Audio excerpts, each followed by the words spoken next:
Assalamualaikum warahmatullahi wabarakatuh. Selamat datang di channel Ibu Atika Fedayanti dalam Sejarah Indonesia. Assalamualaikum, selamat datang di mata pelajaran Sejarah Indonesia bersama Ibu Atika. Hari ini kita akan membahas mengenai pemberontakan PKI di Madiun. Latar belakang terjadinya pemberontakan PKI Madiun ada 4 poin.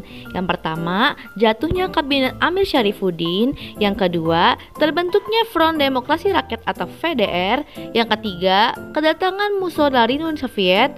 Dan yang terakhir adalah kritik terhadap kebijakan kabinet Hatta.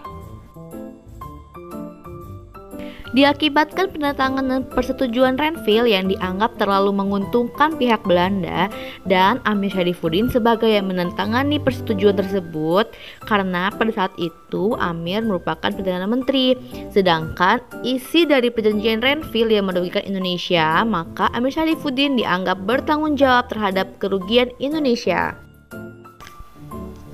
Karena dianggap merugikan Indonesia, Amir dicopot sebagai Perdana Menteri. Akibatnya beliau menjadi pihak oposisi. Yang belum tahu, pihak oposisi itu merupakan pihak yang melawan pemerintah ya. Nah, untuk memperkuat oposisinya, Amir membuat Front Demokrasi Rakyat atau FDR yang didukung oleh organisasi komunis dan sosialis seperti yang ada di halaman 3. Coba sebutin. Yang tahu apa itu silakan PC Ibu ya. Nah, lalu ada kedatangan musuh dari Uni Soviet. Musuh itu adalah tokoh komunis Indonesia yang terlibat dalam pemberontakan PKI pada tahun 1926. Nah, pada 11 Agustus, Musso datang ke Indonesia setelah dari Uni Soviet. Kedatangan Musso itu membuka jalan baru karena Musso itu menginginkan agar dibentuknya kerjasama yang dipimpin oleh kaum sosialis dan kaum komunis untuk menentang politik Indonesia.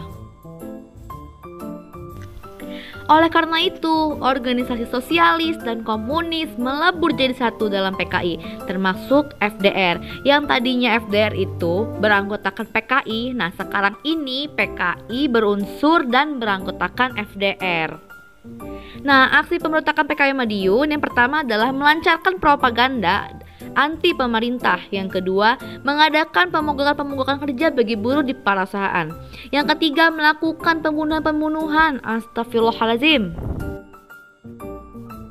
Lalu strategi PKI dan FDR ini yang pertama ada akan menarik pasukan komunis yang bergabung dalam TNI. Itu tujuannya untuk melemahkan TNI, untuk membentuk tentara, dan PKI itu untuk mempersiapkan negara komunis. Jadi setiap pemberontakan komunis itu untuk menggantikan sebuah ideologi di negara tersebut. Yang kedua itu memindahkan pasukan komunis ke daerah yang strategis. Yang ketiga, membentuk tentara rakyat agar persiapan pengambil alihan itu kalau ada perang nih dia bisa ngelawan. Pada aksi pemberontakan PKI Madiun, Musso memproklamasikan berdirinya Republik Soviet Indonesia pada tanggal 18 September 1948 yang bertujuan untuk meruntuhkan negara Republik Indonesia. Astagfirullah, jangan dicontoh. Dengan menggunakan radio Gelora Pemuda, PKI berusaha menarik simpati rakyat. Musso berusaha mendiskreditkan pemimpin RI seperti pemimpin RI telah menjual Indonesia kepada kaum kapitalis. Jadi mendiskreditkan itu artinya itu menjelekkan atau memperlemah kewibawaan suatu pemerintah ya. Nah, pemerintah RI menanggapinya dengan secara tegas, yaitu mengajak rakyat untuk memilih. Jadi kalian memilih Soekarno-Hatta atau Musso? Nah, tapi rakyat Indonesia masih memilih RI dengan pemimpin Soekarno-Hatta. Alhamdulillah.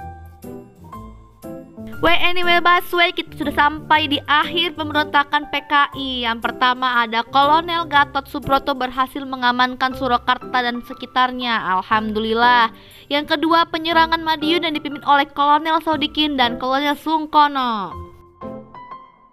Ketiga, Kolonel Ahmad Nasution menggantikan Jenderal Sudirman yang sedang sakit untuk pemimpinan deklarasi penumpasan pemberontakan PKI.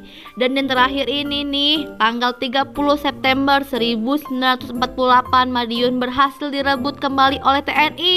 Tepuk tangan.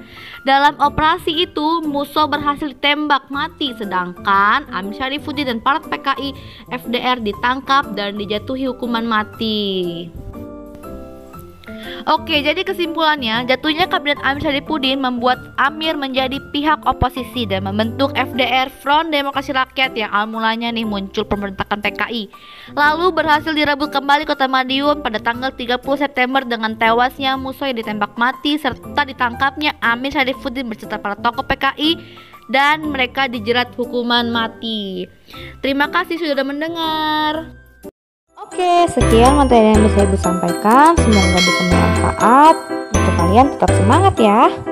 Wassalamualaikum warahmatullahi wabarakatuh.